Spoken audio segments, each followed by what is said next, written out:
मित्रांनो, तुम्हाला जर तुमच्या बँक खात्याला DBT प्लस NPCI करायचं असेल तर तुम्ही एकदम माझ्या करेक्ट व्हिडिओमध्ये आले। या व्हिडिओमध्ये मी तुम्हाला शिकवणार आहे की तुम्ही तुमच्या बँक खात्याला आधार सीडिंग घरी बसल्या कशी करू शकता।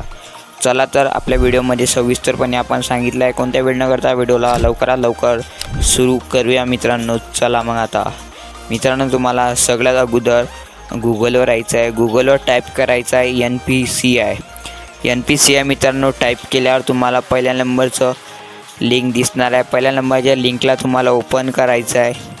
पहिल्या नंबरच्या लिंकला ओपन केल्यावर इथे बघू शकता, इथे तुम्हाला खूप साऱ्या सर्विस दिसणार आहे। इथे तुम्हाला मित्रांनो नाव मोअरच्या खाली 2 ॲरो दिसणार आहे। त्यामधला तुम्हाला दुसऱ्या नंबरचा ॲरो हा 2 वेळा टाईप करायचा आहे।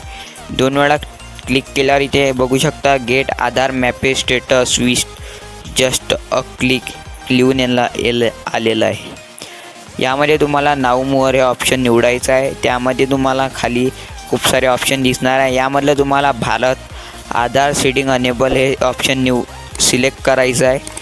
सिलेक्ट केल्यावर मित्रांनो तुम्हाला इथे रिक्वेस्ट फॉर आधार सीडिंग हे पेज उघडणार आहे। यामधले तुम्हाला डबल एकदा त्या ॲरोवर क्लिक करून पहिले आपण चेक करणार आहोत आपली DBT अनेबल आहे काय। तर तुम्हाला यामध्ये गेट आधार मॅपेज स्टेटसच्या ऑप्शनवर क्लिक करायचं आहे। ऑप्शन क्लिक केल्यावर तुम्हाला तुमचा आधार नंबर एंटर करायचा आहे। त्यानंतर तुमचा कॅप्चा इथे एंटर करायचा आहे आणि चेक स्टेटस या बटनवर क्लिक करायचं आहे। चेक स्टेटस या बटनवर मित्रांनो क्लिक केल्यावर तुम्हाला जो मोबाईल नंबर आधार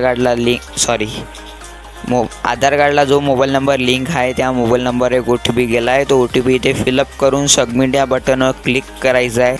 थोडा वेळ प्रोसेस होणार आहे आणि इथे तुमची पूर्ण इन्फॉर्मेशन येऊन जाणार आहे की तुम्ही DBT कधी केली होती, लास्ट डेट कोणती आहे, अनेबल आहे की नाही आहे आणि कोणत्या बँकेत आहे त्या बँकेचं नावसुद्धा येणार आहे। इथे तुमची सर्व माहिती इथे येऊन जाणार आहे। मित्रांनो, पहिले तुम्हाला हे चेक करायचं आहे की तुमची DBT किंवा NPCI ऑन आहे की नाही। तर मित्रांनो चला तर आता मी तुम्हाला शिकवणार आहे की तुम्हाला ते कशी करायची आहे। तर मित्रांनो, तुम्हाला गेट आधार मॅपेज स्टेटसच्या बाजूला ॲरो दिसणार आहे। त्या ॲरोवर तुम्हाला पहिले क्लिक करायचं आहे। त्या ॲरोवर मित्रांनो तुम्हाला क्लिक केल्यावर पहिल्या नंबरचं option request for Aadhaar seeding हे निवडायचं आहे। हे ऑप्शन मित्रांनो निवडल्यावर इथे तुम्हाला तुमचा आधार नंबर इथे एंटर करायचा आहे। आधार नंबर एंटर केल्यावर मित्रांनो इथे रिक्वेस्ट फॉर आधारमध्ये सीडिंग हे ऑप्शन निवडायचं आहे आणि त्यानंतर तुम्हाला खाली आल्यावर इथे तुमची बँक सिलेक्ट करायची आहे। इथे आता मित्रांनो हे पोर्टल अपडेट झाल्यामुळे इथे खूप साऱ्या बँक आलेल्या आहेत। पहिले इथे 2-3च बँक होत्या मित्रांनो, तर आता खूप साऱ्या बँक आलेल्या आहेत। तुम्ही तुमची बँक इथे निवडायची आहे। इथे तुम्ही टाईपसुद्धा करू शकता तुमच्या बँकेचं नाव किंवा इथे तुम्हाला तुमची बँक दिसणारच आहे। तर इथे तुम्हाला सीडिंग टाईपमध्ये मित्रांनो माझी इच्छा अशी आहे की तुम्ही फ्रेश सीडिंग हे ऑप्शन निवडा। फ्रेश सीडिंग मित्रांनो हे ऑप्शन तुम्हाला इथे निवडायचं आहे। तर तुम्ही इथे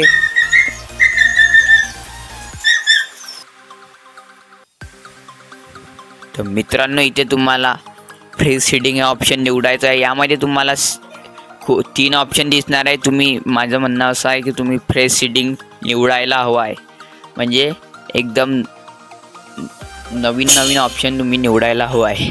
तर चला त्यानंतर मित्रांनो तुम्हाला तुमचा अकाउंट नंबर इथे एंटर करायचा आहे। मित्रांनो त्यामध्ये तुम्हाला NPCI DBT करायचा आहे, तो अकाउंट नंबर इथे एंटर करायचा आहे। आणखीन डबल एंटर करायचा आहे। त्यानंतर टर्म कंडिशनवर टिक करायचं आहे आणि हे मित्रांनो तुम्ही वाचून बरोबर घ्यायचं आहे। आणि मित्रांनो इथे कॅप्चा एंटर करायचा आहे। कॅप्चा एंटर केल्यावर प्रोसीड या बटनवर क्लिक करायचं आहे। प्रोसीड या बटनवर मित्रांनो क्लिक केल्यावर जे त्यांच्या टर्म कंडिशन राहणार आहेत ह्या पण तुम्हाला एकदा वाचून घ्यायच्या आहेत बरोबर। टर्म कंडिशन राहणार आहे इथे तुम्हाला ॲग्री अँड कंटिन्यूवर क्लिक करायचं आहे। वाचून घेतल्यावर मित्रांनो तुम्हाला याची माहिती होणार आहे। तर टर्म कंडिशन ॲग्री केल्यावर तुम्हाला इथे आधार कार्डला लिंक असलेला मोबाईल नंबरवर OTP येणार आहे। तो OTP तुम्हाला डबल इथे एकदा फिलअप करायचा आहे आणि या सबमिट या बटनवर क्लिक करायचं आहे। सबमिट या बटनवर मित्रांनो तुम्हाला क्लिक केल्यावर सबमिट या बटनवर मित्रांनो तुम्हाला क्लिक केल्यावर तुमची रिक्वेस्ट बँकेला गेलेली आहे। तुम्हाला बँक 24 तासाच्या अंदर तुमची DBT आणि NPCI हे अनेबल करून देणार आहे। तर तुम्हाला कुठेही जायची गरज लागणार नाही आहे, तुमची लवकरात लवकर होऊन जाणार आहे मित्रांनो। तर आपला व्हिडिओ इथेच थांबूया। तुम्हाला आपला व्हिडिओ कसा वाटला नक्की कमेंट करून सांगा आणि चॅनलला सबस्क्राईब करायला विसरू नका। धन्यवाद। जय हिंद मित्रांनो।